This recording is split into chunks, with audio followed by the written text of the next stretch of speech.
తల్లిని ఎంత మంచిగా చూసుకుంటామో అత్తను కూడా అంతే మంచిగా చూసుకోవచ్చు కదా.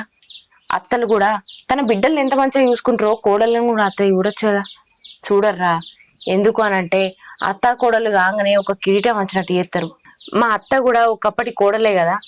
వాళ్ళ అత్త ఆమె మీద ఎట్లా పెత్తనం చెలాయించిందో నా కోడల మీద కూడా నేను అట్లనే పెత్తనం చెలాయించాలని మా అత్తే ఉత్తది. ఆమె కోడలే వచ్చింది కదా, ఎందుకు గింతగానం అజ్జెత్తుంది అని ఈ కోడళ్ళు కూడా ఆమెకు ఎక్కువ బిహేవ్ చేస్తారు.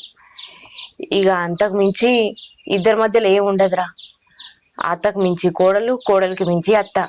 నువ్వంటే నేను ఎక్కువ, నాకంటే నువ్వు ఎక్కువ అన్నట్టు ఒకరికంటే ఒకరు ప్రవర్తించుతారు.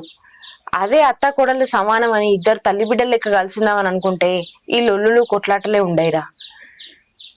నా మనసు ఏదో ఖరాబ్ చేసుకొని మా అత్తమ్మని గట్లా చూసినా గాని ఇప్పుడు మా అత్తమ్మ దొరకాలే గాని నా తల్లి కంటే ఎక్కువ చూసుకుంటారా. నిజంగా చెప్తున్నా, దేవుని దయతోటి ఆమె మంచిగా మళ్ళా క్షేమంగా ఇంటికి రావాలి. మంచిగా చూసుకుంటారా. కుంప తీసి ముసలిదైనా తుంకిందటవా? రే, నోట్లకు కూడా ఆ మాట రానియకరా. మా అత్తమ్మ గంత పిరికిది కాదు. మేము ఎన్ని మాటలన్నా మాతోటే కలిసి ఉన్నది కానీ ఏనాడు కూడా ఇంట్లోకెళ్ళి పోలేదు. ఆమెకెవరో ఏదో చెప్పిర్రురా, అందుకే ఆమె ఇల్లు ఇడిచిపెట్టి వేయింది.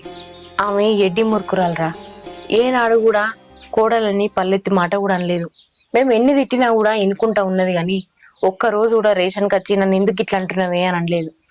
అంత మంచిదిరా మా అత్తమ్మ. అసొంటిది గిట్ల ఎందుకు పోయిందో నాకు అర్థమైతలేదు.